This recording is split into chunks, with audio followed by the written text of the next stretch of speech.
बच्चा 7 साल से बड़ा नहीं होना चाहिए, उसको आइडियल बनाना है। So we need complete control. हमारे लिए क्लियर है, आपका बच्चा अभी आपका नहीं है, वो हमारा है। हम उसको मारे, हम उसको तोड़े, हम उसको तप कराएं, हम उसको भूखा रखें, you should not be having any problem. आप 1,08,000 गुरुकुल को जन्म देना चाहते हैं, आपने प्रण लिया है। 1,08,000 गुरुकुल बनाना कोई बड़ी बात नहीं है। वृंदावन गए थे तो वहाँ पर कृष्ण बलराम के सामने, वहाँ पर हमने प्रण लिया था कि मैं अपने जीवन में 1,08,000 गुरुकुल बनाऊंगा और नहीं बनाऊंगा तो तब तक डेथ एक्सेप्ट नहीं करूंगा। किस तरह के गुरुकुल हम देने जा रहे हैं? जो बड़ा जो लक्ष्य है वो गुरुकुल नहीं है, पर गुरुकुल उसका बेस है। मेन जो प्रोजेक्ट है उसका नाम है प्रोजेक्ट गोल्डन बर्ड। सनातन संस्कृति के अंदर 4 चीज़ें फ्री थी हर किसी के लिए: आहार, शिक्षा, न्याय और चिकित्सा। अभी चारों में से कुछ भी फ्री नहीं है हमारे यहाँ। यदि हम ये कर पाए ना तो we can literally bring demigods on the ground. और इसमें जैसे आचार्यगण हैं, उनकी व्यवस्था कैसे करेंगे आप? आइडियली आचार्य ना ही सन्यासी होते हैं, ना ही ब्रह्मचारी लोग गुरुकुल चलाते हैं और ना ही गृहस्थ चलाते हैं। आचार्य सिर्फ वानप्रस्थी लोग होते हैं। इसीलिए हमारा नेक्स्ट प्रोजेक्ट आ रहा है which is our biggest project till now. It is जो बच्चे होंगे उनको हम कुछ जमीन भी देंगे, पर कमाई करने के लिए नहीं बैठे, हम जमीनें हड़पने के लिए नहीं आए। इतना सारा जमीन है भारत में, इतना सारा जमीन है, कोई कमी नहीं है जमीन की। It is very much possible. काफी लोग पूरे आश्रम दे रहे हैं हम। ऐसे में फिर जो बालिकाओं की शिक्षा है, और एक्चुअली हमारे सनातन संस्कृति में जो गुरुकुल से सीखने की जो पद्धति है वो लड़कों के लिए है, वो महिलाओं के लिए या गर्ल्स के लिए नहीं। आप ये कैप क्यों धारण करते हैं? मुझे पता है ये कंट्रोवर्शियल क्वेश्चन हो चुका है, मैं कभी जवाब नहीं देता हूँ, बट आपके पॉडकास्ट में इसका जवाब दे ही देते हैं।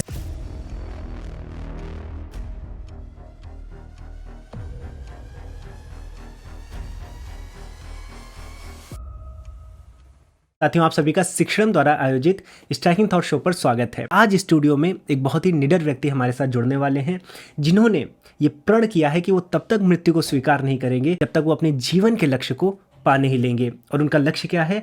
लक्ष्य है भारत को फिर से सोने की चिड़िया बनाना। उनका प्रोजेक्ट है प्रोजेक्ट गोल्डन बर्ड। और इस प्रोजेक्ट की जो नींव में है वो है गुरुकुल। और उनका सपना है कि वो अपने मरने से पहले 1,08,000 गुरुकुल पूरे भारतवर्ष में स्थापित कर दें। साथियों, मैं बात कर रहा हूं श्री प्रतीक प्रजापति जी की, जिनको आप वेदुकेशन चैनल के माध्यम से जानते होंगे। वैसे तो प्रतीक प्रजापति जी ने नेशनल इंस्टीट्यूट ऑफ डिज़ाइन से डिज़ाइन का कोर्स किया है और वो पेशे से ब्रांड कंसल्टेंट रहे हैं, लेकिन उन्होंने इस जॉब को छोड़कर प्राचीन भारत की जो हमारी वैदिक परंपरा रही है उसके प्रचार प्रसार में अपने सर्वस्व जीवन को लगा दिया है। आज के एपिसोड में हम उनके विजन पर बात करेंगे, वो कैसे इतने गुरुकुलों को खोलने वाले हैं, कैसे इस टारगेट को अचीव करेंगे, किस तरह के गुरुकुल होंगे, किसको शिक्षा मिलेगी, किस तरह की शिक्षा मिलेगी और कितना इम्पैक्ट होगा, आचार्य कहाँ से आएंगे, आचार्य का स्तर कैसे निर्धारित होगा। इन सभी बातों पर हमने इस एपिसोड में चर्चा की है जो हम सभी के लिए बहुत इंपॉर्टेंट है। मैं आशा करूंगा कि इस एपिसोड से आप भी कुछ ना कुछ प्रेरणा लेकर जाएंगे। तो साथियों, आप सभी हाइपरक्वेस्ट को सब्सक्राइब कर लें। अब बिना किसी विलंब के आज के पॉडकास्ट को प्रारंभ करते हैं। प्रतीक जी, आपका स्ट्राइकिंग थॉट शो पर स्वागत है। हमारे दर्शक बहुत उत्सुक हैं आपको सुनने के लिए। जी, हमने कई बार पोल सर्वेस कराए हैं कि किनको आप सुनना चाहते हैं, तो आप हमेशा टॉप 5 टॉप 10 में रहे हैं। तो और ये पोल हमने पहले भी कराए थे और अभी रिसेंटली जब आपने समय दिया कि हाँ मैं आ सकता हूँ, तो हमने फिर क्वेश्चंस दर्शकों से मांगे। बहुत ढेर सारे क्वेश्चंस आए, इतने क्वेश्चंस मुझे लग रहा है किसी के लिए आते नहीं हैं। 120-150 क्वेश्चन में तो रात में पाया हूँ। तो उत्सुकता इसलिए मुझे लग रही है क्योंकि वो आपसे प्रेरणा लेते हैं। आपके जो लक्ष्य हैं, जो मैंने जाना कि आप 1,08,000 गुरुकुल को जन्म देना चाहते हैं, आपने प्रण लिया है, तो इसी से प्रारंभ करेंगे क्योंकि लोग उत्सुक और प्रेरणा भी इसी से ले रहे हैं। वो भी देख रहे हैं कि भारत किस प्रकार से अपनी जो जड़ें हैं, वैदिक जड़ें, उनको वापस पुनः जीवित कर सके। आपके माध्यम से इस सपने को साकार करता हमारा युवा देख रहा है। इसलिए पहला प्रश्न मेरा यही है कि आपने कब ये प्रण लिया, वो क्या रीज़न थे, कारण थे जहाँ से आपको लगा कि 1,00,000 और यही नंबर क्यों? ये भी प्रश्न है। लगभग 2 साल पहले की बात है। उससे पहले जब हम कुछ और लोगों से मिले थे जो गुरुकुल बना रहे हैं और उनका उम्र बड़ा है, लेट्स से 45-50 के आसपास उनका उम्र है। और उनको मिलने के पश्चात जब वो गुरुकुल के लिए ऐसे निरंतर काम करे और उनके एफर्ट से जो चेंज आता हमने देखा प्रैक्टिकली, तब आई वॉज वेरी इंस्पायर्ड। तब हमें बहुत प्रेरणा मिली थी उनको सुनकर। और उसके पश्चात जब उनके कॉन्वर्सेशन में हम पर्सनली बात कर रहे थे और किसी ने हमको बताया कि उनका प्रण है कि वो 10,000 और 8 गुरुकुल बनाएंगे, and at that time seeing कि भाई यह व्यक्ति इतने बड़े होकर इस उम्र में, उसमें भी उनके पास इतना कोई बड़ा रिसोर्सेज ऐसा नहीं है, नॉट दैट उनके पास इतना सारा फेम है या फिर is a social media person, और ऐसा कुछ भी नहीं है। फिर भी यदि वह इतना प्रण ले सकते हैं कि 10,000 आर्ट गुरुकुल वे बनाएंगे, तो मैं तो यंग हूँ, मेरे पास तो ज़्यादा समय है, भगवान की कृपा से मेरे पास कुछ लेवल के ऐश्वर्य हैं, जैसे कि कुछ थोड़ी फेम है भगवान के कारण, लोग मेरा सुनते हैं, लोग मेरे सुनने के बाद अपने जीवन में अप्लाई करते हैं और उनका जीवन बदलता है और वो हमें बताते भी है। यदि इतनी चीज़ें हो रही है, यदि यूथ के ऊपर मेरी कुछ होल्ड है, तो उसको मैं राइट वे में यूज़ करूँ यदि, तो 1,08,000 गुरुकुल बनाना कोई बड़ी बात नहीं होगी। सो आई थिंक 2-2.5 साल पहले हमने वृंदावन गए थे, तो वहाँ पर कृष्ण बलराम के सामने, मंदिर में कृष्ण बलराम जी के सामने, वहाँ पर हमने प्रण लिया था कि मैं अपने जीवन में 1,08,000 गुरुकुल बनाऊंगा, और नहीं बनाऊंगा तो तब तक डेथ एक्सेप्ट नहीं करूँगा, और यदि करना पड़ा then I will take another life, hopefully यदि भगवान दे तो, but I will finish this job कि 1,08,000 गुरुकुल, वैदिक गुरुकुल हमको बनानी ही है। जैसे ये लक्ष्य की बात हो गई, जीवन में सभी लोग लक्ष्य बनाते हैं, आपका लक्ष्य बहुत ही विस्तृत है और एक तरह से समझ लीजिए कि पूरे भारत का लक्ष्य है। आपका जो लक्ष्य एक पर्सनल लक्ष्य नहीं है। जब लक्ष्य हम बना लेते हैं तो फिर उसको हम डिकॉन्स्ट्रक्ट करते हैं कि हमें क्या करना होगा, स्टेप्स क्या होंगे, गुरुकुल कैसा होगा, गुरुकुल के नियम क्या होंगे, किस तरह के गुरुकुल हम देने जा रहे हैं। तो वो जो आपने प्लान किया होगा उसके विषय में कुछ बताइए कि लक्ष्यों को आपने कैसे छोटे छोटे भागों में बांटा है। जी, actually gurukul itself is a part of a bigger लक्ष्य। जो बड़ा जो लक्ष्य है वो गुरुकुल नहीं है, पर गुरुकुल उसका बेस है। मेन जो प्रोजेक्ट है उसका नाम है project golden bird. Project golden bird यानी कि प्रोजेक्ट सोने की चिड़िया, जो आपको पता ही होगा कि हमारे भारत को पहले सोने की चिड़िया कहा जाता था। अब भारत तब सोने की चिड़िया क्यों था और अभी क्यों नहीं है, इस बीच का जो सफ़र है उसी को रिवर्स इंजीनियर करके हम पुनः भारत को सोने की चिड़िया बनाने के लिए हम प्रयास कर रहे हैं। और जो सोने की चिड़िया थी उसको टूट कर अभी सोने में से चांदी की, लोहे की, प्लास्टिक की, और अभी पता नहीं कौन सी चिड़िया रह भी गई है हमारे हाथ में, थर्मोकोल की शायद रह गई होगी। तो यहाँ तक का जो हमारा सफ़र है तो वो कैसे हुआ और ये शुरुआत कहाँ से हुआ, तो पहली कड़ी मिलती है गुरुकुल से, गुरुकुल के नाश से। जब गुरुकुलों का विनाश होने लगा तब से हमारा डिग्रेडेशन शुरू हुआ। तो अभी हमको यदि रिवर्स इंजीनियर भी करना है तो शुरुआत वहीं से होगी। तो Gurukul is one of the step of it, परंतु अल्टीमेट जो लक्ष्य है वो है भारत को पुनः सोने की चिड़िया बनाना। और again that is a very vast topic to discuss कि कितनी चीज़ें उसके अंदर आएगी, जिसके बारे में हमने हमारा एक पुस्तक है बॉस बुक, उसके अंदर हमने बताया है। आखिरी चैप्टर है बॉस बुक के अंदर कि सनातन संस्कृति क्या है, जिसका हम आपको एक छोटा सा ग्लिम्स देते हैं कि सनातन संस्कृति के अंदर 4 चीज़ें फ्री थी हर किसी के लिए, वेरी बेसिक, हम ज़्यादा डेप्थ में भी नहीं जा रहे हैं। आहार, शिक्षा, न्याय और चिकित्सा। अभी चारों में से कुछ भी फ्री नहीं है हमारे यहाँ। इनफैक्ट चारों में सबसे ज़्यादा लक्ष्मी देने के पश्चात भी आपको एडल्ट्रेटेड चीज़ें मिलती हैं। ना ही आपको फूड एकदम प्योर मिलता है, even after paying so much of money. आपको शिक्षा के कोई ठिकाने नहीं है, even after paying so much of money. न्याय भूल ही जाओ, I have been recently in a case, I know कि अभी जस्टिस सिस्टम का क्या हाल है। और चिकित्सा का भी आप जानते ही है कि किस हाल पर है अभी। तो ये जो 4 चीज़ें थी, food, education, justice and medical treatment, ये 4 चीज़ें हमारे वैदिक समय के अंदर एकदम फ्री थी। ये तो सिर्फ बेसिक चीज़ है। जब इतनी चीज़ें होती है ना, तब व्यक्ति अपने आध्यात्मिक जर्नी के ऊपर ध्यान दे सकता है और उसको ये सब मैनेज करने के अंदर इतना सारा झमेला नहीं करना पड़ेगा कि हाँ काम करो, जॉब जाओ, ये करो, वो करो, इतनी सारी चीज़ें करो, and then after that you have to focus upon spiritual life. तो यदि हम इतना करते हैं ना, तो लोगों के लिए धर्म को फॉलो करना बहुत ईजी हो जाएगा। धर्म का पालन न कर पाने का मेन रीज़न ये है कि वातावरण ही ऐसा नहीं है। हमको वातावरण ऐसा बनाना बहुत आवश्यक है, और यदि ऐसा वातावरण बनाना है जो दुनिया में इतना कैओस फैला है, उसको वापस यदि प्रॉपरली स्ट्रक्चर करना है, सुसंस्कृत समाज बनाना है, then we need to bring back this Vedic lifestyle, and for that it starts from Vedic gurukuls.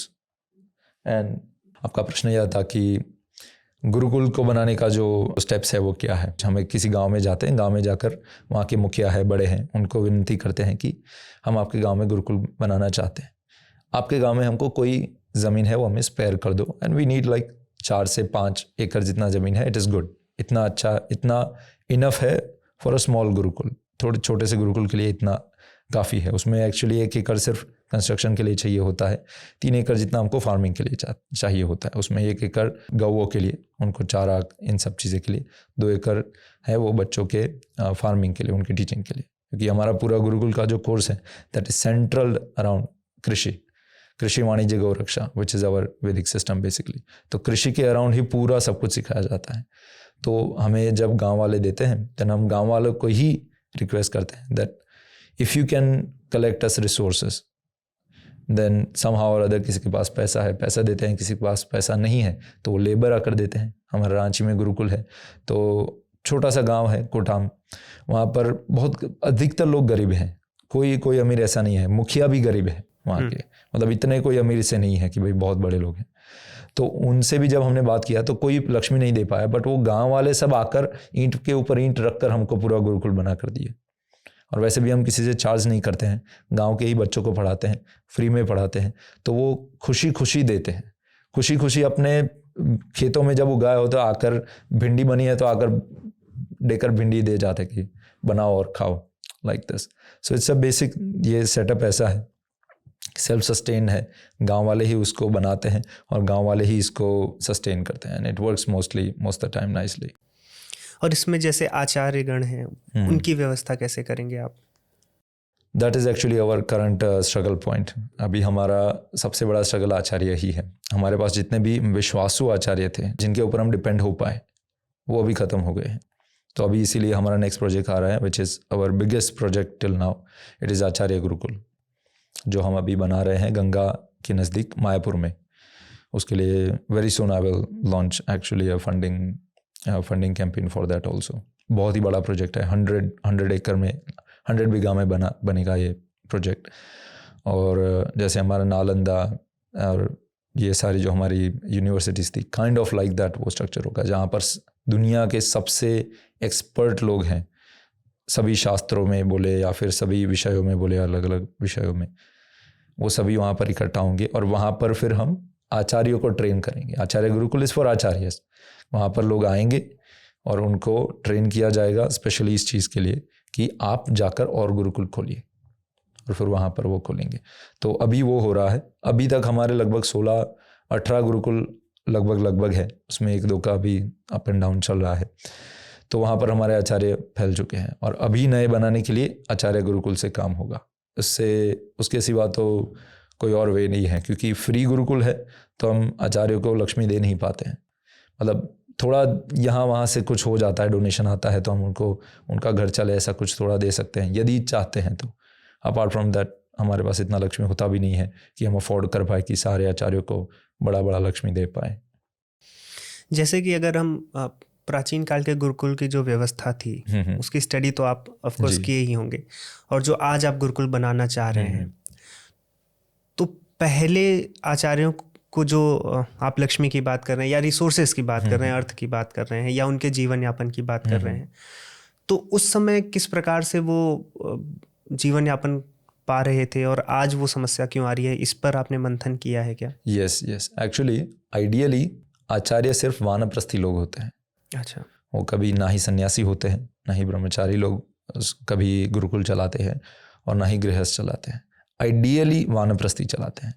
तो वो उनके जीवन के उस स्टेज में है जब वो चाह ही रहे हैं कि वो सबसे कम चीज़ों में वो जिए, वो कम खाए, कम जिए, कम नेसेसिटीज़, और वो फोकस करे ज़्यादा से ज़्यादा अपने स्पिरिचुअल एडवांसमेंट के ऊपर।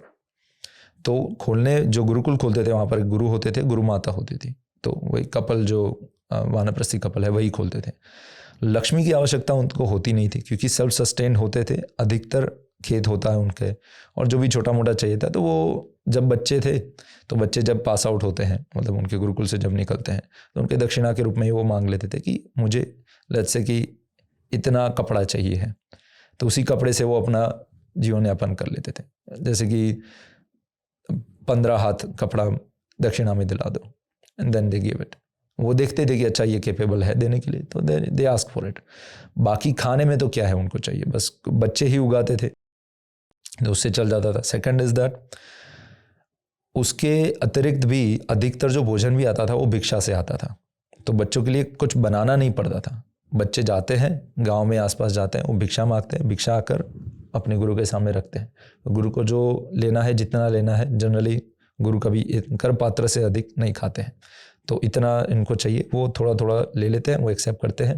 एंड देन जब वो प्रसाद पाते हैं उसके पश्चात फिर बच्चे पाते हैं। तो जीवन की बेसिक्स नेसेसिटीज़ होती है वो इतनी होती है, भोजन, कपड़ा, मकान। मकान में कुटिया होती है, कुटीर होता है, जो इतने से काम हो जाता है। ये आइडियल सिस्टम है, although in this time it is not very much practical. तो हम जितना क्लोज टू आइडियल कर पाए इतना करने का प्रयास कर रहे हैं। इसमें प्रतीक जी, यदि हम किसी एजुकेशनल इंस्टीट्यूशन की बात करते हैं, आप भी बाहर रहे हो, आपने देखा है हजारों करोड़ रुपए लोग यूनिवर्सिटीज़ में डालते हैं, चाहे यूएस हो, यूरोप हो। आज हमारी सारी लड़ाई इसीलिए है कि हमारे जो बच्चे हैं वो कटिंग एज नॉलेज पा रहे हों। अगर हम इस तरह से सिस्टम बिल्ड कर रहे हैं जो केवल इसलिए सरवाइव कर रहा है कि लोग अपनी, मान लीजिए आचार्यगण हैं, वो तो वानप्रस्थी आप बता रहे हैं, उनको उतनी आवश्यकता नहीं है। अगर हमारा पूरा सिस्टम केवल एक गांव सस्टेन करा रहा है, तो क्या वहाँ पर बच्चों को जो आज की एडवांस साइंस है या लैब्स हैं या मशीन्स हैं, इन तरह की जो नॉलेज है वो कैसे फिर मिलेगी गुरुकुल में?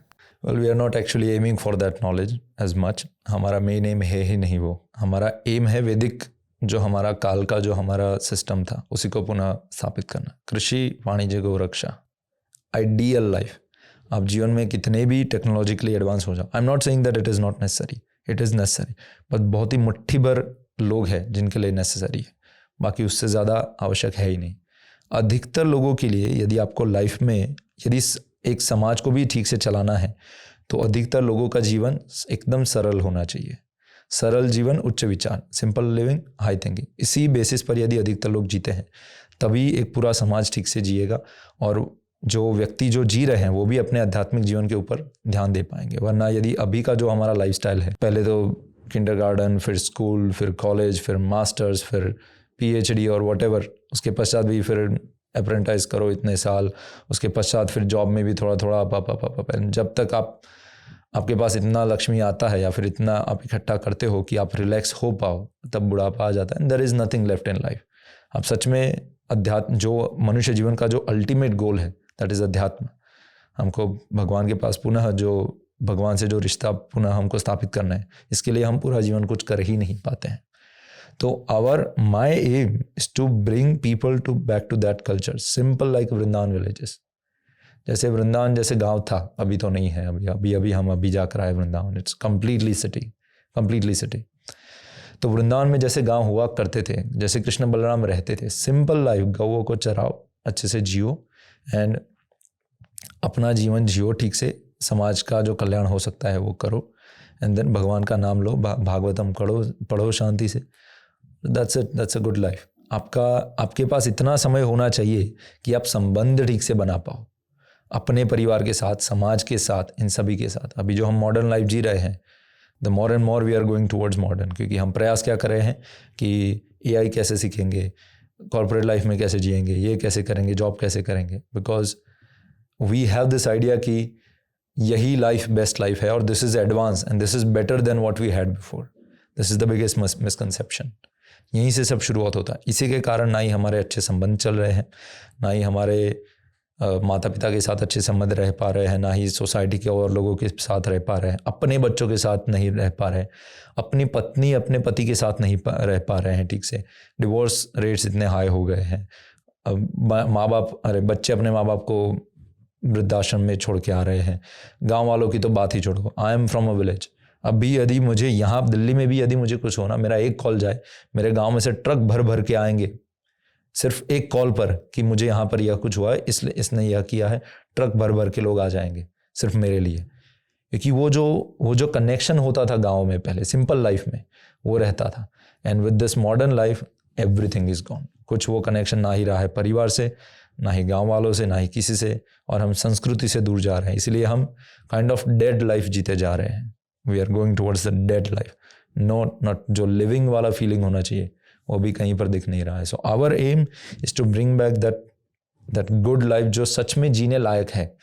नॉट लाइक इस कॉर्पोरेट में ही पूरा जीवन निकाल दो, नॉट लाइक दैट। हमारे बच्चों को हम आइडियल यहाँ पर ला रहे हैं, नॉट हियर।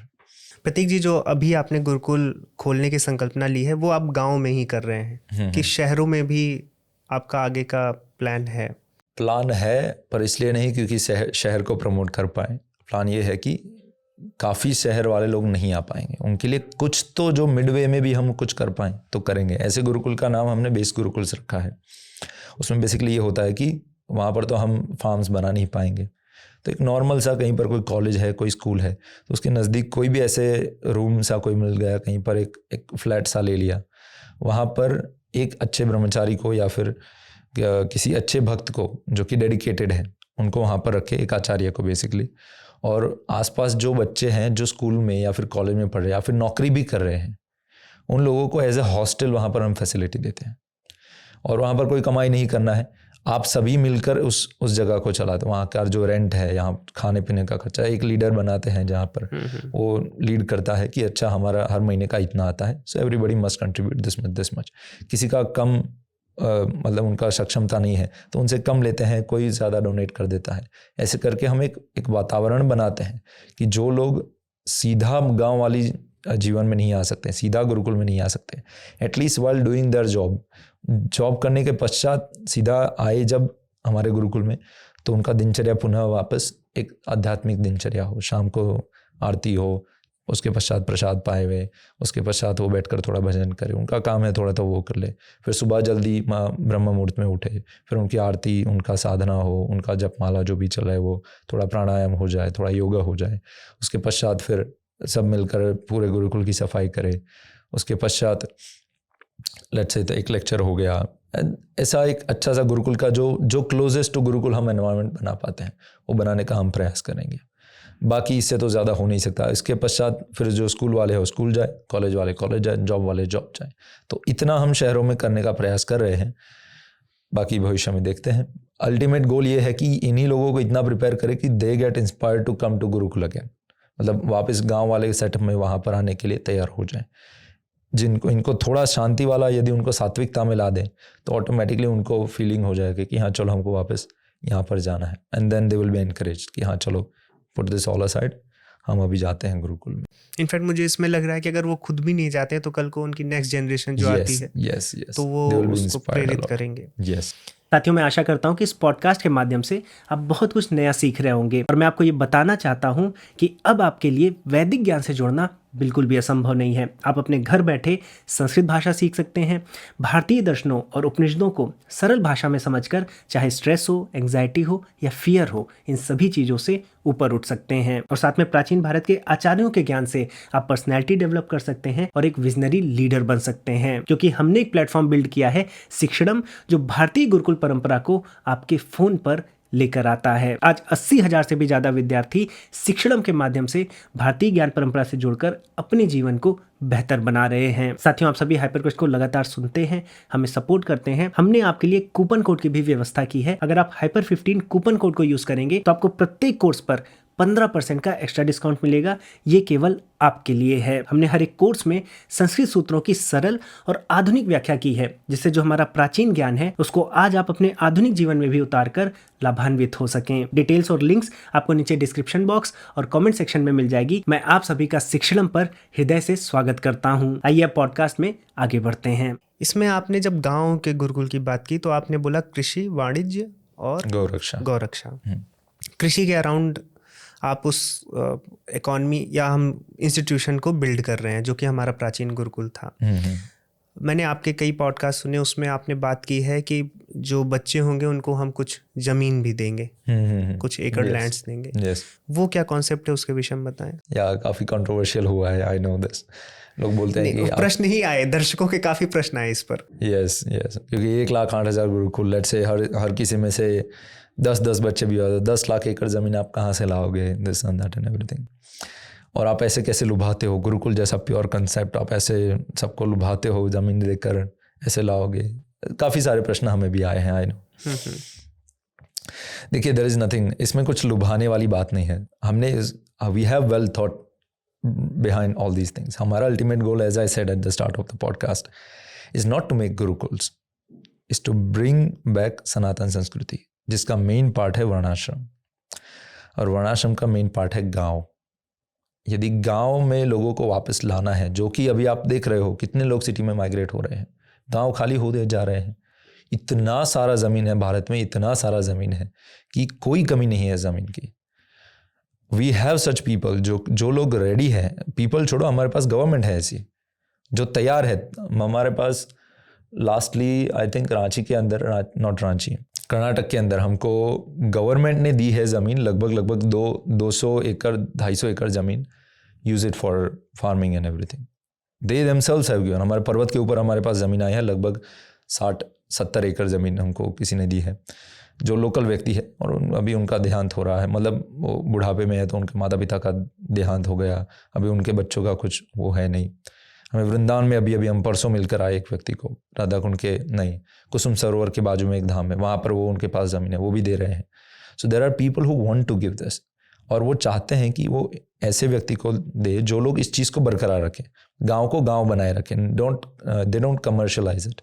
तो हमारा प्रॉमिस यही रहता है कि आप जो ज़मीन हमको दे रहे हैं, we will give it to our brahmacharis, जो लोग फार्मिंग करेंगे, जो अपना पुनः गांव में बसेंगे।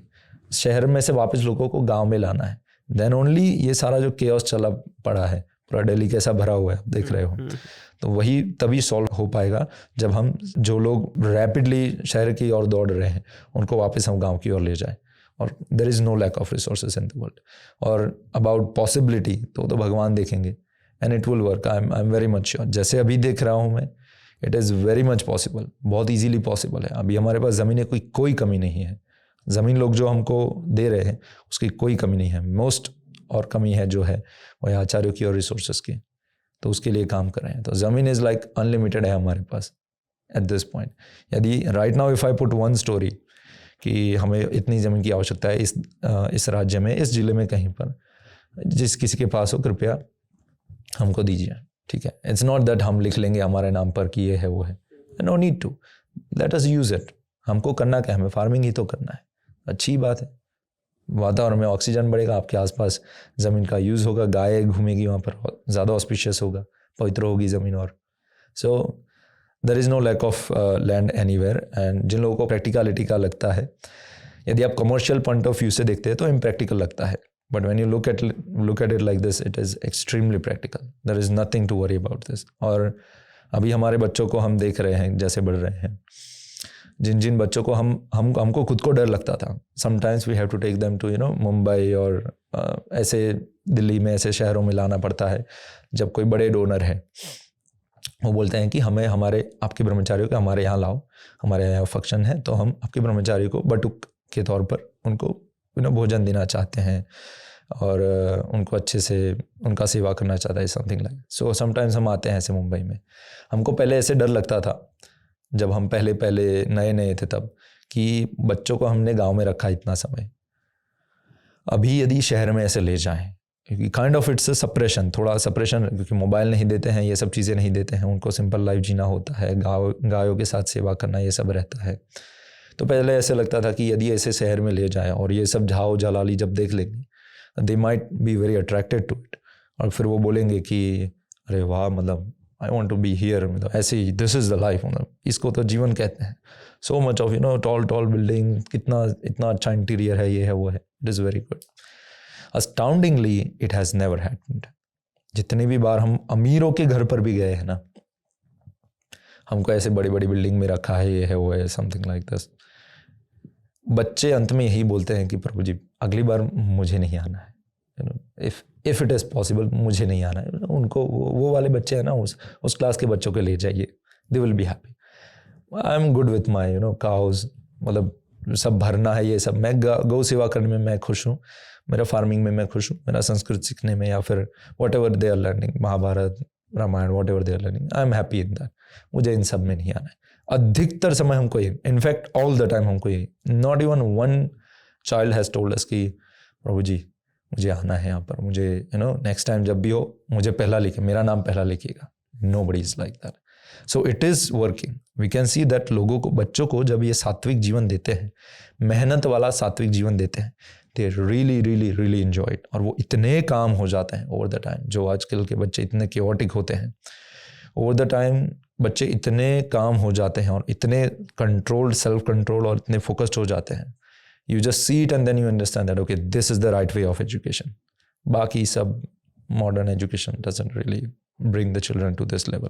प्रभु जी, आपने अभी बताया कि जैसे आपको ज़मीनें मिल जा रही हैं, तो ज़मीनें मिल जा रही हैं मतलब आपने ये भी बताया कि हम उसको ले नहीं रहे हैं, इनफैक्ट हम उसको यूज़ कर रहे हैं और उसको अच्छा ही कर रहे हैं. लेकिन इसमें जैसे जब आप कहते हैं कि बच्चों को मिलेंगी, तो इसका क्या सेंस है कि उनकी ओनरशिप होगी, कि ये क्या मतलब है कि बच्चों को लैंड मिले? If you are commercialising things then बहुत सारी चीज़ें बदलती हैं. अभी देखिए, ऐसा नहीं है कि हर जगह हम सेम ही चीज़ें कर रहे हैं. देयर आर पीपल जो हमको दे ही रहे हैं, लिटरली लाइक राइट ऑफ, ये हमने दे दिया इनको, ठीक है, ये गुरुकुल का या इनका ये संस्था, इनका ये संस्था, व्हाटएवर. काफ़ी लोग हैं, काफ़ी लोग पूरे पूरे आश्रम दे रहे हैं हमको. हमारे पास हरिद्वार में आश्रम आया है, उन्होंने पूरा आश्रम दे दिया है कि you are doing very good work, we have seen, हमने इतना महीना आपके क्लोज रहकर देखा and we want to give the whole ashram. तो ऐसे देने वाले भी हैं, बट हमारा आशय क्लियर होना चाहिए लोगों के सामने that we are not here to earn और एनीथिंग. पर कमाई करने के लिए नहीं बैठे हैं हम, ज़मीनें हड़पने के लिए नहीं आए हैं कि हम सारा ज़मीन हड़प लेंगे. क्योंकि लोगों के लिए ट्रस्ट बिल्ड करना, दैट्स द टफेस्ट पार्ट. क्योंकि देखिए, ये समाज सेवा ऐसी चीज़ है ना जो अभी बहुत बदनाम हो गई है. हम समाज के लिए जब कुछ करते हैं तो उसका मिसयूज़ अभी इतनी हद तक हुआ है. हर फील्ड में देख लो, अब एजुकेशन फील्ड की बात कर लो, गौ सेवा की बात कर लो, किसी भी चीज़ की बात कर लो. लोग क्या करते हैं, जैसे कि गौ सेवा हो गया, अभी गौ सेवा के नाम पर इतने बड़े बड़े NGOs खुले हैं और इतने करप्शन हो रहे हैं, बहुत सारा बड़ा बड़ा दान दिया जा रहा है, लिया जा रहा है, and then they are using it for nonsensical things. तो हम नहीं चाहते हैं कि लोगों के दिमाग में ऐसा परसेप्शन कभी भी आए हमारे लिए. So we don't tell them, we don't make this thing कि हाँ आप नाम पर लिखो then also we will do this. No, आप अपनी रखो ज़मीन, we don't want it. Just हमको लिख कर दो क्लियरली कि ये 20 साल के लिए सिर्फ गुरुकुल के लिए यूज़ होगी, 20 या 25 साल, what ever you can give, ठीक है. बहुत छोटा समय नहीं रख सकते बिकॉज बहुत सारे रिसोर्सेज लगते हैं, इन सब लोगों का दान लगता है, लोगों की मेहनत लगती है, हमारा मेहनत लगता है. तो हम एक टाइम पीरियड रखते हैं कि दैट यदि आपको ज़मीन नहीं देना है, we are completely fine, we don't want it. पर लिख कर दीजिए कि 25 वर्ष के लिए इस ज़मीन के ऊपर सिर्फ गुरुकुल की सेवा होगी. और हम ये भी नहीं बोल रहे हैं कि हम क्या बोलते हैं, हम हमारा सब कुछ चलाएंगे. आपके ही बच्चे पढ़ाने वाले हैं, फ्री में पढ़ाने वाले हैं, तो कुछ ऐसा भी नहीं है, ठीक है. तो ये ट्रस्ट बिल्ड करने के लिए it is extremely necessary that we clear out our position कि हम यहाँ पर कमाने के लिए नहीं है, हमको ज़मीन चाहिए नहीं है. टिल द पॉइंट यदि आप अपनी ज़मीन पर, हम तो यहाँ तक बोलते हैं कि आप ही गुरुकुल खोलो, आप ही चलाओ, सब आप करो. जहाँ पर हेल्प चाहिए हमको बताओ, आचार्य चाहिए हम देंगे, आपको बच्चे चाहिए हम देंगे, आपके पास ज़मीन नहीं है, ज़मीन चाहिए वो भी हम अरेंज करवाएंगे. If you have like 4-5 things, एक चीज़ घट रही है हम देंगे. आपके पास सब कुछ है, आपको गाइडेंस की आवश्यकता है हम देंगे. आपके पास सब कुछ है, करिकुलम की आवश्यकता है हम देंगे. We will help you. This is how. It's not कि मैं हर रोज़ जाकर एक गुरुकुल का मतलब रिबन काटूंगा. In that way I will at least need 2 to 3 lives. It's like 300 साल लग जाएंगे यदि मैं हर रोज़ भी एक गुरुकुल खोलता हूँ. So it's not going to be possible like this. My position here is on the point कि आप खुल रहे हो, मैं हेल्प करूंगा. मैं तो खोल ही रहा हूँ, मैं तो चल ही रहा हूँ, मैं और इंस्पायर करूंगा लोगों को. मेरे गुरुकुल में ऐसे बच्चे बनाऊंगा, ऐसे आचार्य बनाऊंगा कि जो और गुरुकुल खोलेंगे, और ऐसे आचार्य बनाऊंगा कि जो ऐसे आचार्य बनाए कि जो कि और गुरुकुल खोलेंगे. So it will be like a chain reaction. Then only then this will be possible. हो सकता है शायद मैं 50 साल का 60 साल का हो जाऊँ, तब तक सिर्फ 250-300 गुरुकुल खुले. बट उसके बाद के 5 साल में 250-300 में से फिर 30,000 पहुंचेंगे. उसके बाद के वर्षों में it will be like a exponential process. It will go something like that. प्रतीक जी, आपने अभी गुरुकुल के करिकुलम की बात की, गुरुकुल के इंटरनल स्ट्रक्चर की बात की. उस पर मैं जाऊंगा, मुझे भी जानना है कि वहाँ क्या पढ़ाया जाएगा, कौन पढ़ेगा, क्या दिनचर्या रहेगी. उसके पहले बस मेरा एक प्रश्न आ रहा है आपकी कैप को देख कर, क्योंकि दर्शकों ने भी पूछा है कि आप ये कैप क्यों धारण करते हैं. Well, simple answer, I like it. मुझे पसंद है, ठीक है. थोड़ा ज़्यादा डिटेल में जाना है, मुझे पता है ये कंट्रोवर्शियल क्वेश्चन हो चुका है, मैं कभी जवाब नहीं देता हूँ, बट आज आपके पॉडकास्ट में इसका जवाब दे ही देते हैं. यस. सो सबसे पहली बात तो मुझे पसंद है कैप, ठीक है. दूसरी बात, जब मैंने वेरिफिकेशन शुरू किया था तो आई स्टार्टेड विद दिस. तीसरी बात ये है कि I am a brand consultant from my, मतलब जब मैंने ये समाज सेवा शुरू की, मैंने ये गुरुकुल और ये सब प्रचार शुरू किया, उससे पहले मैं ब्रांड कंसल्टेंट था पेशे के तौर पर.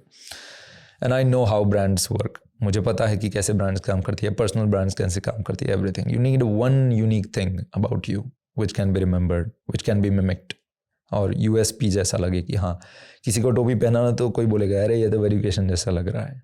सो इट डज मैटर है. इसलिए मेरा लोगो भी यदि आप देखेंगे ना, मेरे वेरिफिकेशन का लोगो भी, then you will also see that there is a cap. मतलब एक modern, the whole identity behind this verification was that in a modern mind there is a modern. Outside से आप कितने भी मॉडर्न हो, inside से we are like a Vedic person. तो अंदर एक साधु के समान एक शिखा रखे हुए एक व्यक्ति है सैफरॉन में, बाहर से कैप से एक मॉडर्न. तो ज़रूरी नहीं है कि आप बाहर से एकदम सब कुछ वैसे रहो. बाहर से आप मॉडर्न दिख सकते हो, but internally you can be completely like a Vedic person. So this was the idea. Another one thing is that astrologically जिन लोगों को थोड़ा भी एस्ट्रोलॉजी पता है, उनको यह पता होगा कि if you are in a leadership position you should always have something on head. कुछ होना चाहिए. अब हम अभी इस समय में जी नहीं रहे कि हम मुकुट पहन सके या फिर पगड़ी अभी इतना वो नहीं है. मुझे बहुत रिक्वेस्ट आती है कि आप पगड़ी पहनना शुरू करो. Maybe I will see, but या कुछ हमेशा आपके हेड पर होना चाहिए. That is why even if you see that police लोग भी हमेशा there is always a cap. कोई भी लीडरशिप पोजिशन है, it is recommended that you always have something on head because it shows this stature दिखाता है. Plus astrologically सूरज है, जो प्लैनेट है, it usually is here in palmistry, it shows here. तो जिसको सूरज भी अपना प्रॉपर बनाना है, he should always have something on head. उससे आपका डिसिप्लिन भी बढ़ता है, आपका समाज के अंदर भी आपका जो मान मर्यादा मोह भी ये सब बनता है. that all happens. So multiple reasons. Ultimately I like it. That's the final answer. Yes. तो प्रतीक जी, जैसे कि हमने जो वैदिक गुरुकुल हैं किस तरह से आप सस्टेन करेंगे जी, उस पर हमने चर्चा की. अब वो गुरुकुल होंगे कैसे? क्या आपने करिकुलम की बात की है? किस तरह की दिनचर्या होगी? गुरुकुल से इतना तो मुझे आभास हो रहा है कि वहाँ बच्चे रहेंगे, yes. कि वो घर जाएंगे डेली? नहीं है, ऐसे भी गुरुकुल है, घर जाने वाले भी है, डे केयर वाले, मतलब सुबह आएंगे शाम को जाएंगे. पर हमारा मेन फोकस वो नहीं है. वो ज़रूरत पड़ेगी वहाँ खोलेंगे. बाकी मेजॉरिटी यही होंगे कि वहीं पर रहेंगे बिकॉज दैट इज़ गुरुकुल.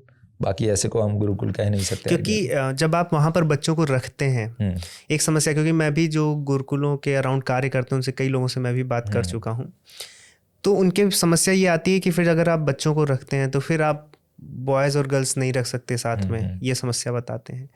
ऐसे में फिर जो बालिकाओं की शिक्षा है उसको लेकर फिर किस तरह से कार्य करेंगे? अभी हमारा प्राइमरी फोकस तो सिर्फ बॉयज़ हैं. और एक्चुअली हमारे सनातन संस्कृति में जो गुरुकुल से सीखने की जो पद्धति है वो लड़कों के लिए है, वो महिलाओं के लिए या गर्ल्स के लिए नहीं है. उनके लिए वो रीतें नहीं है, उनकी अलग रीत है.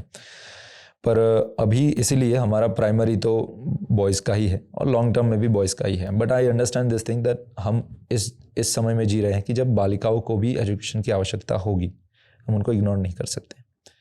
सो currently we are testing some girls gurukuls, स्त्रियों के लिए, मतलब लड़कियों के लिए का गुरुकुल हम टेस्ट कर रहे हैं. पर उसके बारे में हम पब्लिकली ज़्यादा बताते नहीं हैं क्योंकि it's a very sensitive topic. Because जैसे ही स्त्री की बात आती है उनके प्रोटेक्शन की बात आती है और ये बहुत ही ज़्यादा सेंसिटिव होता है. एक्सटर्नली देखने में, बातों करने में बहुत ईजी है. It's very easy to give one podcast, give one lecture और मेक स्टेटमेंट्स लाइक दिस, या हम गुरुकुल मतलब गर्ल्स एजुकेशन करेंगे, ये करेंगे, वो करेंगे. But actually doing it on a ground, making sure that आप शास्त्रों के नियमों का पालन कर रहे हो, आप उनकी सोच, उनकी पवित्रता, उनकी शील, उन सभी का आप ध्यान रखकर उनको एजुकेशन दे पा रहे हो. That is extremely tough task because it's not even just about external problems, it is also about internal problems. अंदर से ही चीज़ें प्रॉब्लम क्रिएट करती है. So there are many things.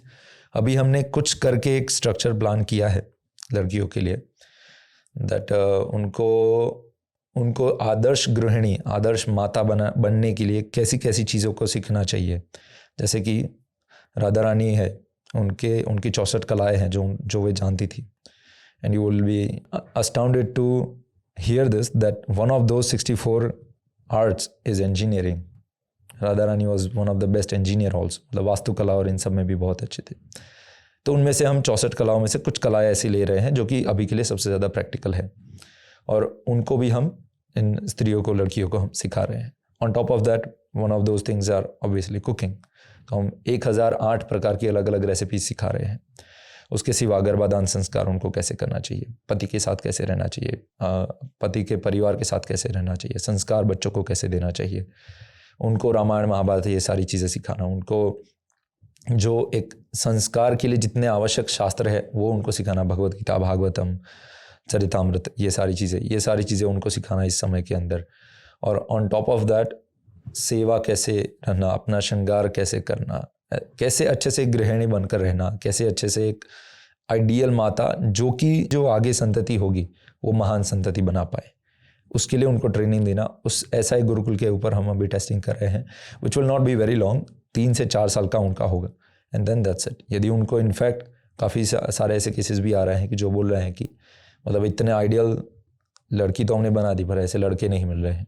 So we are also arranging this thing that gurukul के ऐसे pass out boys हों कि जिनके परिवार और इनके परिवार के बिल में अच्छा मिलन हो, उनको मिलाकर फिर उनका भी गर्भाधान संस्कार हमारे यहाँ करवाया जाए, फिर उनका भी सारे 16 संस्कार जो आगे हो वो हमारे यहाँ करवाया जाए, एंड देन आगे की पीढ़ी कैसे हम डिज़ाइन कर सके। ऐसा एक्चुअली हमारी 6 पीढ़ी तक का प्लान है, but it's very long thing. यदि हम ये कर पाए ना तो we can literally bring demigods on the ground.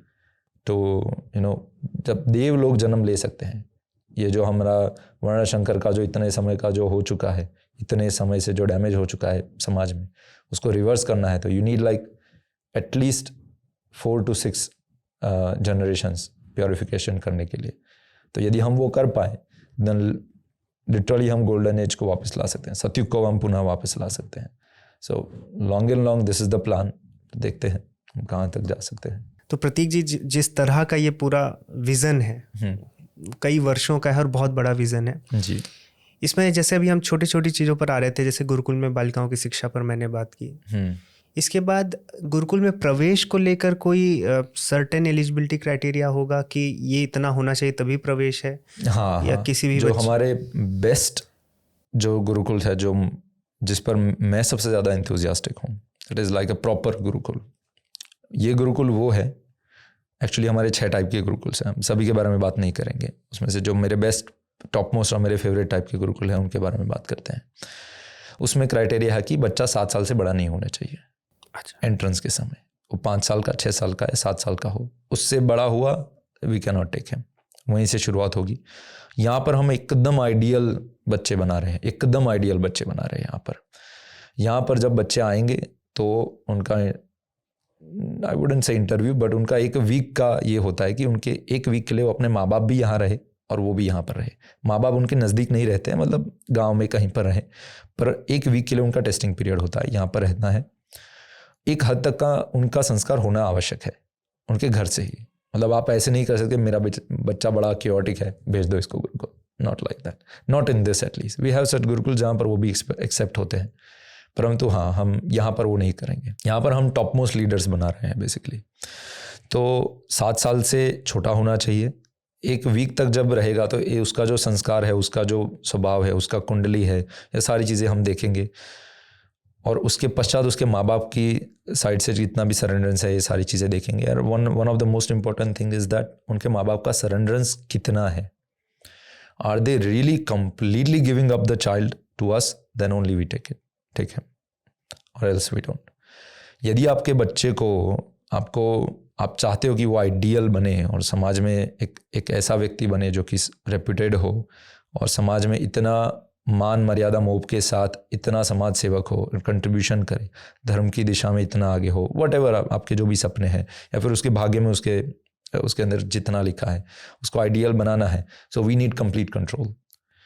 आप यह नहीं बोल सकते कि नहीं मेरे बच्चे को चाटा क्यों मारा।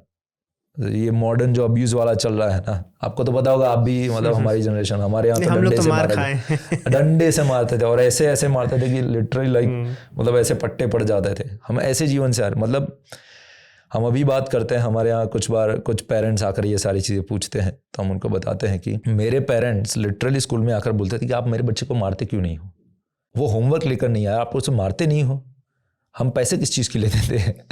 This is the kind of parents we had. और अभी ये चीज़ें कम हो रही है। बच्चे को एक चाटा कोई लगाता है, घर पे जाकर चाइल्ड अब्यूज़ हो जाता है, ये सारी चीज़ें हो जाती है। We don't accept such people. हमारे लिए क्लियर है, आपका बच्चा अभी आपका नहीं है, वो हमारा है।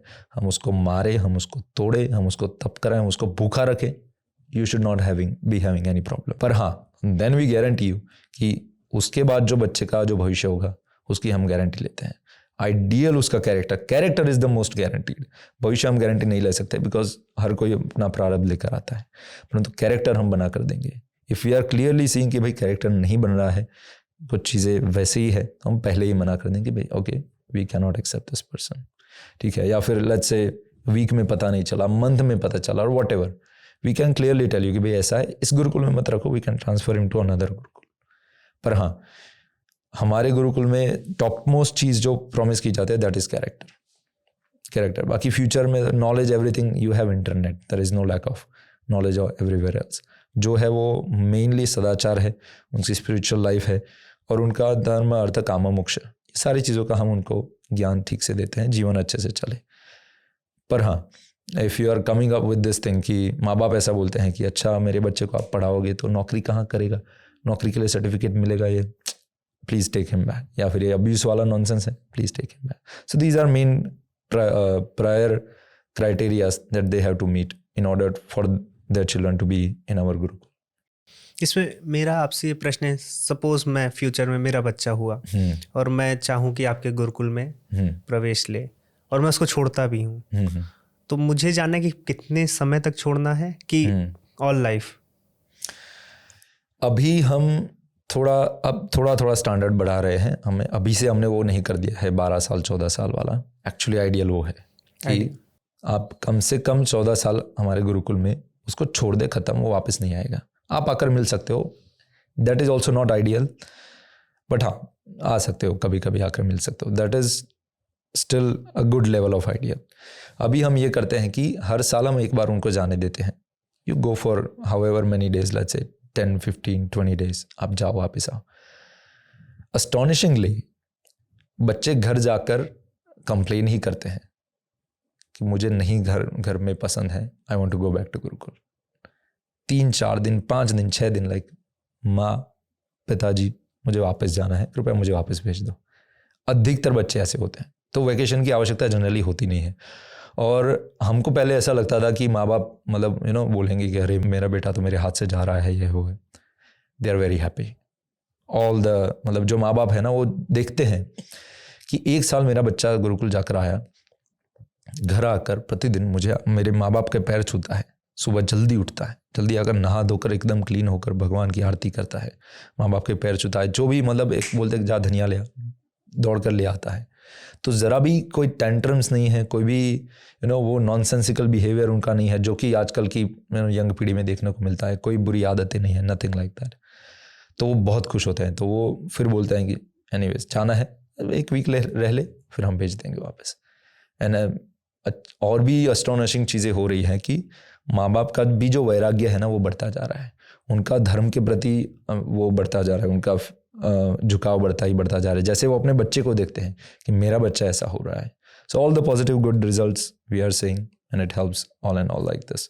और अगर बच्चा 7 की आयु में आपके पास आता है, मान लीजिए कि आइडियल कंडीशन लेते हैं कि 12 वर्ष के लिए वो रुकता है, लगभग 19 वर्ष की आयु में वो बाहर आता है, इस बीच सदाचार के अलावा जैसे आपने बोला कि बहुत ढेर सारी इन्फॉर्मेशन आज इंटरनेट पर अवेलेबल है, तो वहाँ से पढ़ाई की जा सकती है, तो क्या वहाँ पर वो अलाउड होगा वो इंटरनेट एक्सेस करने के लिए कि इंटरनेट एक्सेस? हाँ, एक लेवल के बाद अलाउ होता है, बट नॉट एट स्टार्ट, शुरुआत में नहीं होता है। आई थिंक 16 साल के आसपास, 14-15 साल के आसपास, जब हमें क्लियरली लगे कि यह व्यक्ति रेडी है, क्वालिफाई कर देना अपने आप को, अपने सेंस कंट्रोल को, अपनी इंद्रिय संयम को, अपना जो दिनचर्या है, वैदिक दिनचर्या को प्रॉपरली फॉलो करता है, everything is properly going fine, then we qualify कि हाँ अभी इस व्यक्ति को हम उसको सेवा में लगाते हैं, जिसमें उसको कंप्यूटर दिया जाए, मोबाइल की ज़रूरत पड़ी है तो उसको दिया जाए अकॉर्डिंगली, पर वो सेवा के लिए होता है, वो क्लियर इंटेंशन होता है।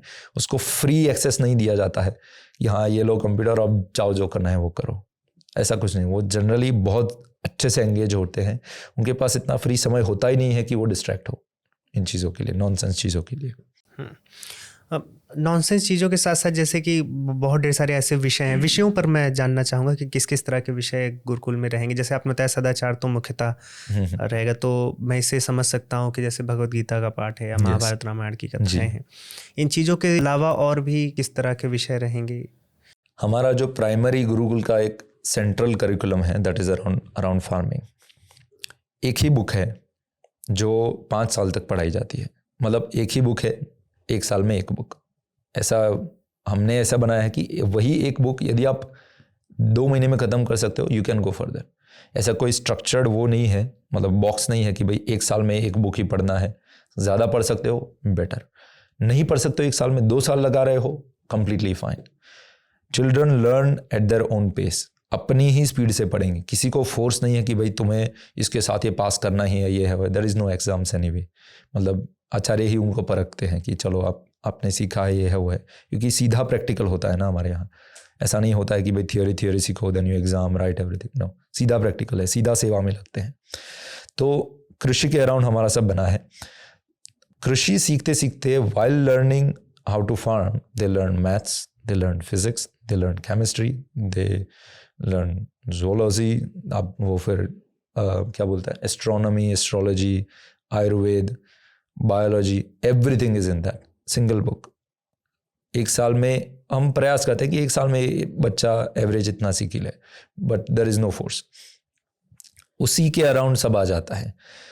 जैसे कि एट स्टार्ट उसको सिखाया गया कि हम जैसे कि पौधे लगा रहे हैं, तो ये 1 पौधा, 2 पौधा, 3 पौधा, 4 पौधा, this is how they learn numbers. The same way उस पौधों के नाम है तो उसके अक्षर ज्ञान है जो उससे मिल जाता है। फिर उसके साथ जब जैसे कि हम खीरा लगा रहे हैं, तो खीरा खाते हुए जब कोई व्यक्ति खाता है तो उसके शरीर में क्या असर होते हैं, तो उससे वो आयुर्वेद सीख रहा है, उससे बायोलॉजी सीख रहा है, उसी के साथ यह भी सीख रहा है कि उसके शरीर के कितने लेयर्स होते हैं, ये सारी चीज़ें भी सीख रहा है। पंचमहाभूतों से बनता है। उसके साथ साथ लेट्स से किसी का शरीर का टाइप है, जिसको हम बोलते हैं सामुद्र शास्त्र, कि किसी का शरीर का टाइप है, जैसे आपका हाथ कीजिए ऐसे, लाइक ऐसे कीजिए completely, yes, you are fire type. तो किसी व्यक्ति का शरीर फायर टाइप है, उसका हाथ फायर टाइप है, उसके साथ में पामिस्ट्री भी थोड़ा सीख जाता है। So all this practical knowledge comes at while learning one thing. एक ही बात में किसी को देखकर आई कैन से कि अच्छा आपका शरीर का टाइप कौन सा है, वात का, पित्त, कफ क्या है, आपके हाथ का टाइप क्या है, आपका हाथ को देखकर पता चलेगा, आपके फेस को देखकर पता चलेगा कि अच्छा अर्थ में आप कितने सिचुएटेड हो, फायर में कितने सिचुएटेड हो, तो उससे आपका स्वभाव कैसे होगा। तो generally when I come to meet anyone, I meet you, I know that okay, just by looking at you I can say okay इन व्यक्ति का इतना ऐसा स्वभाव होगा। I need to make sure कि मैं ऐसे रहूँ इनके साथ, या तो उनसे थोड़ा सॉफ्टली बिहेव करना है, थोड़ा हार्डली बिहेव करना है, उनको ज़्यादा मॉरली हाई रख कर करना है, या फिर उनको थोड़ा फ्रेंडली बना कर। Everything we know, all this knowledge practically goes like person to person. आचार्य ही सिखाते हैं डेली प्रैक्टिकल मैनर में, देयर इज़ नो एग्जाम्स। और इन्हीं एक बुक से ही 5 साल का ये होगा, ये कॉमन है हर किसी के लिए, किसी भी गुरुकुल के लिए। नाउ देन इट कम्स कि कौन से गुरुकुल में आप पढ़ रहे हो। यदि मतलब एक कंप्लीट ट्रेडिशनल, उसमें जन्मना ही सब चलता है, मतलब जन्म से ब्राह्मण हो तो ही आपको सब, उनको वेद पाठ ही है सब, आपका उपनयन सब कुछ उसी होता है।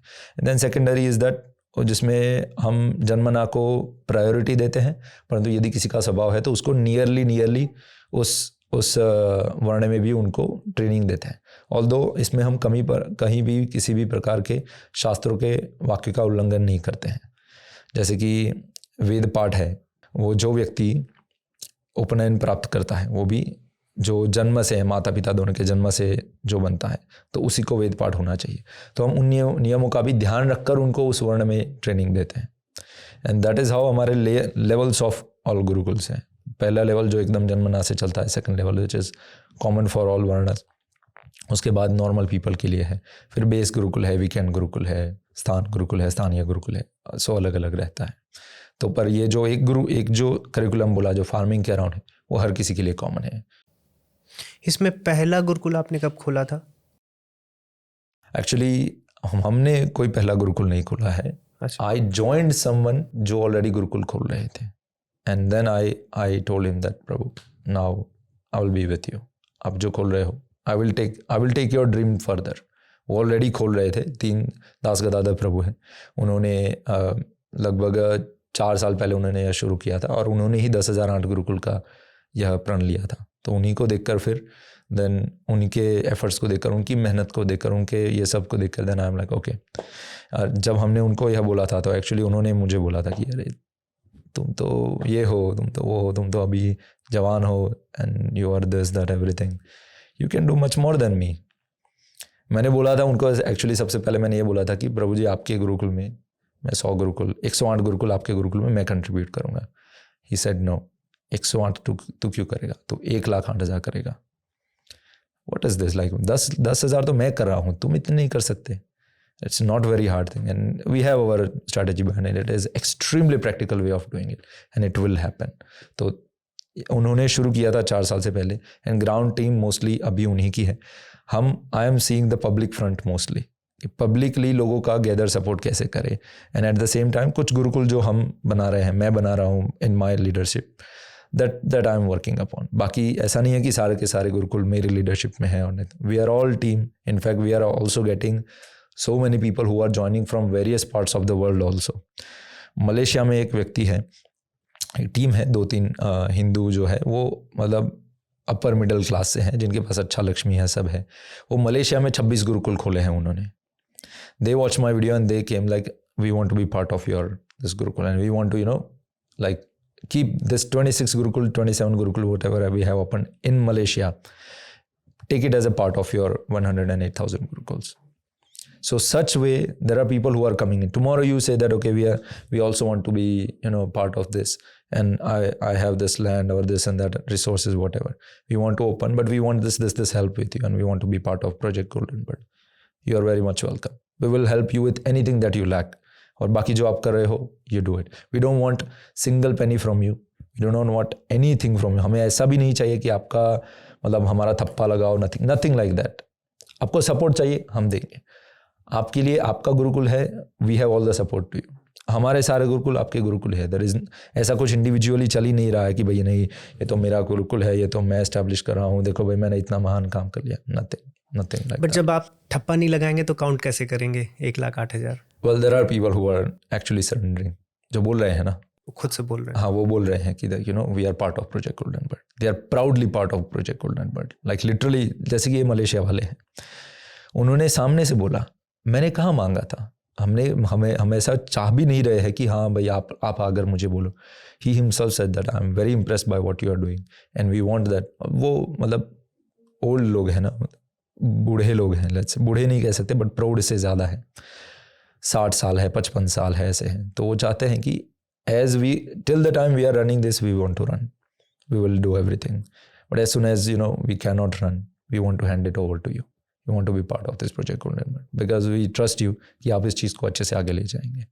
सो जितने लोग बना रहे हैं और भी लोग हैं, अभी बिहार से भी कुछ लोग हैं, जो बिहार और उत्तर प्रदेश से ही कुछ यंगस्टर्स हैं जो गुरुकुल बना रहे हैं और वो क्षत्रिय गुरुकुल बना रहे हैं।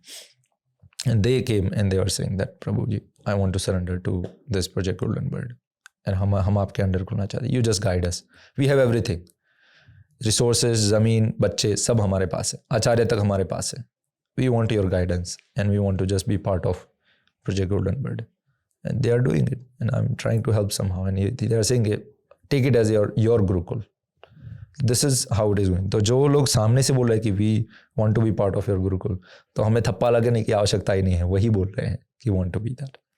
प्रतीक जी, मैंने आपके विज़न के बारे में सुना, समझा, इतना बड़ा ये विज़न है, उस प्रकार आप जो छोटी छोटी चीज़ें कर रहे हैं, जो आप कर सकते हैं प्रैक्टिकली, वो आप ट्राई कर रहे हैं। बट इसमें 2 प्रश्न मेरे भी हैं और मुझे लग रहा है बहुत ढेर सारे लोगों के होंगे और आपको अच्छे भी ना लगे, हो सकता है, क्योंकि जैसे आपने बात की कि बालिकाओं की शिक्षा पर आपने बात की तो उनको गृहिणी बना दिया। बहुत लोगों ने आपसे प्रश्न किया होगा कि क्या पति की सेवा करने के लिए ही स्त्रियां हैं। दूसरा, जब आपने जन्मना की बात की कि जन्मना जो ब्राह्मण हैं हम उनको ही वेद पाठ कराएंगे, तो इसमें भी एक ऐसी विचारधारा है जो ये मानती है कि जन्म से कुछ नहीं होता है, कर्म से और इससे होता है। तो ये 2 बड़े प्रश्न खड़े होते हैं। क्या शास्त्रों का जो प्रमाण है वो सही इंटरप्रेट हुआ है कुछ लोग बोलेंगे ये शास्त्रों का सही इंटरप्रिटेशन नहीं है, जहाँ पर आप केवल जन्मना से चीज़ों को ले रहे हैं या फिर स्त्रियों को केवल गृहिणी तक सीमित रख रहे हैं। तो ऐसे प्रश्नों पर आपकी क्या प्रतिक्रिया रहती है? Well, I prefer not to convince people. कुछ लोग हैं जिनको यह नहीं पसंद है. I really cannot do anything about it.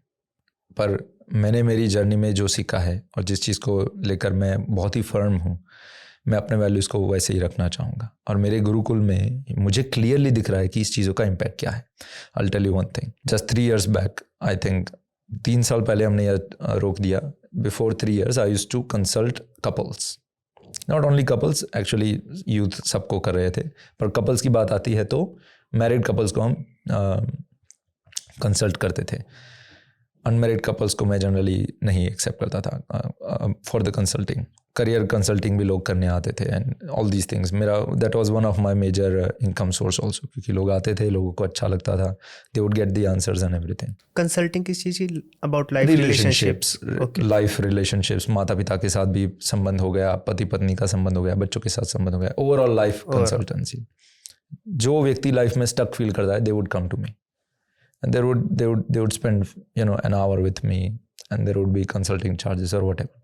अभी हमने काफ़ी साल से बंद कर दिया है.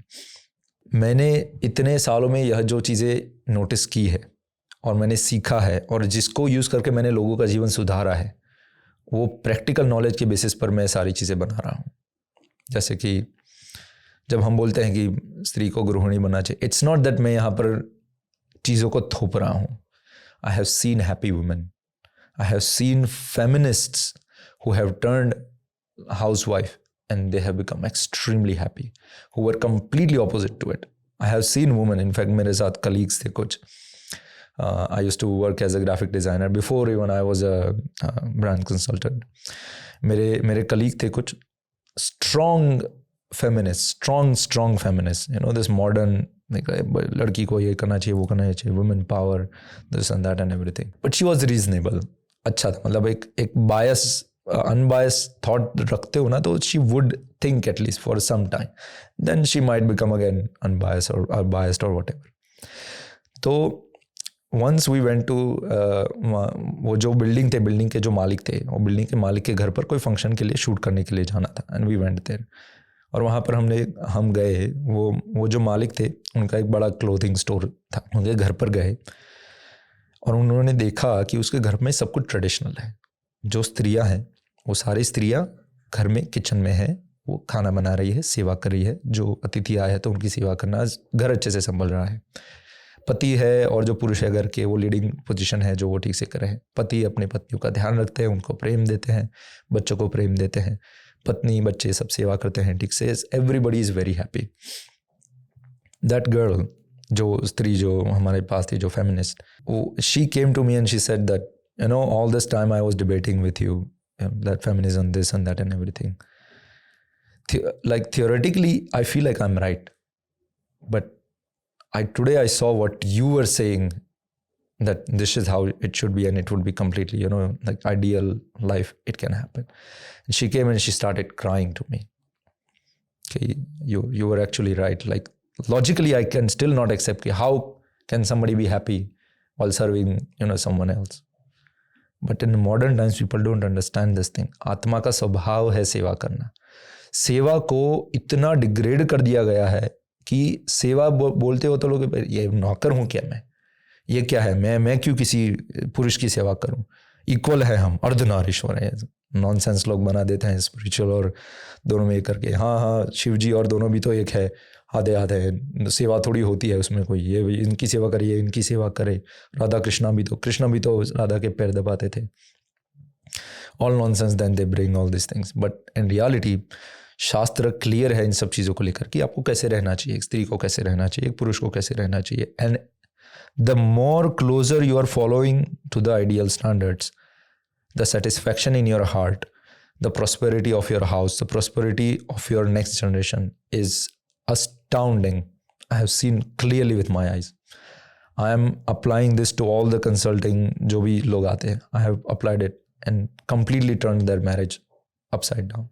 जो लोग वर्ज पर थे, डिवोर्स के एकदम वर्ज पर थे, उनको हमने यही चीज़ें, I don't give anything else, same he pattern है हर जगह कि भाई आप मॉडर्न हुए जा रहे हो, turn back to traditions, and then they do and their life is completely change. And उनके बीच में प्रेम इतना अच्छा, पति पत्नी के बीच में इतने अच्छे से रहे हैं, माता पिता के बीच में और बच्चों के बीच में इतना अच्छा फिर प्रेम भाव, सेवा भाव सब हो जाता है, एवरीथिंग चेंजेस। सो हम जब भी कुछ बोलते हैं लोगों को लगता है it's like misogynistic, this and that and everything. You grow up a bit and you will know. It's a simple answer from my side. आप थोड़ा आगे बढ़ो जीवन में, आप छोटे हो गए अभी या फिर आपने अभी एक्सपीरियंस नहीं किया है, आप थोड़ा देखोगे ना जीवन में, और you will come to a point, 100% you will come to a point. Most people do. Everybody, those people who have blocked me because of me saying these things, after a few years they unblock me and then they drop me a message. Actually you were right. हम मान नहीं रहे थे, मतलब सुनने में अच्छा नहीं लगता है, but you were right. So this is how it always goes. दर्शकों को बहुत कुछ जानने को मिला होगा और सीखने को मिला होगा। इसके साथ साथ आप अपनी पुस्तकों के भी विषय में बताइए। बहुत से दर्शक जानना चाहते हैं कि आपकी पुस्तकों में क्या है। अवश्य। देखिए, अभी हमारी 3 पुस्तकें हैं। सनातन संस्कृति का मूल ज्ञान, वैदिक दिनचर्या और ब्रह्मचर्य, यह हमारी 3 पुस्तकें हैं। यह 3 पुस्तकें हमने इसलिए लिखी थी क्योंकि बहुत सारे लोग हमको आकर पूछ रहे थे कि हमें भी इतना ऐसा नॉलेज चाहिए है, आप जैसे यह सब नॉलेज दे रहे हो, हमें भी पढ़ना है। तो I used to initially I used to give them this instruction कि शुरुआत इससे कीजिए, भगवत गीता से पढ़िए, ये पढ़िए, वो पढ़िए। और उसके पश्चात भी लोग आकर बोलते थे कि फिर भी समझ नहीं, पढ़ लिया, समझ नहीं आ रहा है, मैंने ये भी पढ़ा, वो भी पढ़ा, ये बुक पढ़ा, पर कुछ समझ नहीं आ रहा है मुझे, और ज़्यादा अच्छे से समझ। मुझे तो लग रहा है 700 श्लोक जितने हैं उसमें भगवत गीता में, उतना तो कोई पूरा बीच में ही छोड़ देता होगा आधे तो। कोई पढ़ता, पहले चैप्टर में बोले कुछ समझ नहीं आ रहा है, मतलब इतना ये है वो है। सो देन आई डिसाइडेड कि हमें एक ऐसा बुक लिखना चाहिए जिससे व्यक्ति ना ही सिर्फ भगवत गीता की एक पुस्तक पढ़ने के पश्चात फिर वो कोई भी शास्त्र पढ़े उसको समझ आने लगे, उसके मतलब शास्त्र अच्छे से समझ आना शुरू हो जाए। So that is why I wrote this Sanatan संस्कृति का मूल ज्ञान, जिसके अंदर हमारे 11 चैप्टर्स हैं। आत्मा का मूल ज्ञान, परमात्मा का मूल ज्ञान, देवी देवता का मूल ज्ञान, प्रकृति का मूल ज्ञान, योग का, धर्म का, कर्म का, ब्रह्मांड का, समय का यानी कि काल का, वैदिक शास्त्रों का मूल ज्ञान और सनातन संस्कृति का मूल ज्ञान। 11 टॉपिक्स में ये पूरा book kind of like Instagram की तरह लिखा गया है। अच्छा, कि इट्स नॉट लाइक जैसे न्यूज़पेपर के जैसे नहीं लिखा है, लिखा ऐसे है कि जिस व्यक्ति ने कभी जीवन में पुस्तक नहीं पढ़ा है ना, वो भी कंप्लीट करेगा। मेरा इंटेंशन ही यही था कि नॉन रीडर्स भी उसको पढ़े और पूरा करें। और यदि आप इसको अमेज़ॉन पर जाओगे, this is my best seller book on Amazon, तो वहाँ पर भी आप रिव्यूज़ में भी पढ़ोगे। आई हैव नेवर लिव मेरे जीवन में कोई भी बुक मैंने पूरा नहीं किया है, मैंने 4 दिन में पूरा कर दिया। This is how I have written this. After this the question was happening कि जान तो लिया सनातन धर्म को, सनातन संस्कृति को, पालन कैसे करें, जीवन में कैसे उतारे। देन आई रोट दिस वैदिक दिनचर्या, very small book, very nice book. इसके अंदर हमने 5 पार्ट्स है, प्रभातचर्या, साधनाचर्या, दिनचर्या, रात्रिचर्या और श्लोक संग्रह। उसमें एक एक पार्ट में 9, 11, 5, 4 ऐसे सब चैप्टर्स है, जिसके अंदर सारी चीज़ें बताई गई है कि आपको सुबह उठने से रात को सोने तक आपको क्या करना चाहिए। इसके अंदर धर्मशास्त्र, ज्योतिष शास्त्र, आयुर्वेद शास्त्र, सारे शास्त्रों को मिलाकर हमने यह पुस्तक लिखी है। सिंपल मैनुअल है, कोई भी व्यक्ति, स्टूडेंट हो, गृहस्थ हो, जॉब करते हो, आप पालन कर सकते हो। इतना पालन करोगे, गारंटी देते हैं कि not 70 days, not even 30 days, 21 days, from first day you will see the changes. एक दिन अप्लाई करो, नॉट आस्किंग फॉर मोर, एक दिन इसको एज इट इज अप्लाई करो, see the changes in your life. After सभी का प्रश्न यही था दैट हमें ब्रह्मचर्य का पालन नहीं हो रहा है हमसे, so do something about that. Then I wrote this book. और यह बुक, इसका नाम हमने रखा है the ultimate action book for brahmacharya. This book is the book which guarantees your brahmacharya. हम गारंटी, लिटरली गारंटी दे रहे हैं। यदि आप इसमें जो लिखा है, इसमें हमने मेथडोलॉजी दी है, पूरा समझाया है ब्रह्मचर्य के बारे में सब कुछ, उसका विज्ञान ये है वो है। Then at the end I have made a whole challenge of it. If you take this challenge, 108 strong challenge it's the name, इस चैलेंज को लेते हो, इसमें लिखा है उसका पालन करते हो, और इसमें brahmacharya itself is not even there. हम ये तो बोल ही नहीं रहे कि आप ब्रह्मचर्य तोड़ो तो ये चैलेंज टूट जाएगा, नहीं। There are other things. आप इसका पालन करो, वेरी इजीली फॉलोएबल, हर कोई भी व्यक्ति इसको फॉलो कर सकता है। यदि करोगे, हम गारंटी देते हो कि आपका ब्रह्मचर्य पालन होगा ही। और जो व्यक्ति पालन ऑलरेडी कर रहे हैं वो इन्हीं प्रिंसिपल्स पर करते होंगे, वो भी गारंटी है। मतलब कि यदि आप इस पुस्तक को पढ़ोगे तो आपका ब्रह्मचर्य पालन होगा, और जो व्यक्ति इस पुस्तक के अंदर लिखी चीज़ों का पालन नहीं करेगा उसका पालन नहीं ही होगा। तो हम दोनों साइड से गारंटी ले रहे हैं। So this is about that. And इस बॉस बुक जो है, जो सनातन संस्कृति का मूल ज्ञान, वो famously known as BOSS book, basics of Sanatan Sanskriti, English या अंग्रेजी में है। यस, इन दोनों का ट्रांसलेशन अभी चल रहा है। Very soon, in let's say 2-3 months, इन दोनों का भी अंग्रेजी वर्जन आ जाएगा। So I think this is brief about all the book. One more thing I would like to mention is कि ये सब पढ़ने के बाद क्या, चलो आपने पढ़ लिया, आगे कहाँ क्या करें, that is where comes my Vedic Sanatan verification library. हमारा एक एप्लीकेशन है वेरिफिकेशन सनातन लाइब्रेरी, उसके ऊपर हमने सारे के सारे शास्त्र फ्री में हर किसी के लिए हमने अपलोड किए हैं। आप ऐप स्टोर पर, प्ले स्टोर पर जाकर सिर्फ वेरिफिकेशन लिखिए, एप्लीकेशन लाइब्रेरी एप्लीकेशन आ जाएगा, डाउनलोड इट। उस पर 1008 से ज़्यादा शास्त्र हमने फ्री सबके लिए रखे हैं। आपको 1 रुपया भी भरने की आवश्यकता नहीं है। आप कभी भी कैसे भी आप उन शास्त्रों को पढ़ पाओगे। तो इसको पढ़ने के बाद आप सबसे यह विनती है, उस एप्लीकेशन को डाउनलोड करें। आपको कुछ भी देने की आवश्यकता नहीं है, पर हाँ, डेली कम से कम 1-2 पेजेस भगवद गीता के, रामायण के, महाभारत के, कुछ करके शास्त्रों का पठन करना आप शुरू कर सकते हैं। So that is my final request. Thank you so much. Pratik ji, आपने अपना समय दिया, बहुमूल्य समय हमें मिला, और आप अपने लक्ष्यों की तरफ तेज़ी से आगे बढ़ें, और भारत का जो ये आपने एक ड्रीम प्रोजेक्ट लिया है, प्रोजेक्ट गोल्डन बर्ड, वो भी सक्सेसफुल हो। इसी शुभकामनाओं के साथ इस पॉडकास्ट को यहीं पर समाप्त करेंगे। दर्शक भी हमारे बहुत प्रसन्न हुए होंगे आपको सुनकर, और आपके जो लक्ष्य हैं उनसे वो भी प्रेरणा लेकर आपके प्रोजेक्ट में कंट्रीब्यूशन करेंगे। हम भी अपनी तरफ से जो कंट्रीब्यूट कर सकते हैं उसमें कंट्रीब्यूट करेंगे। बहुत बहुत धन्यवाद। धन्यवाद।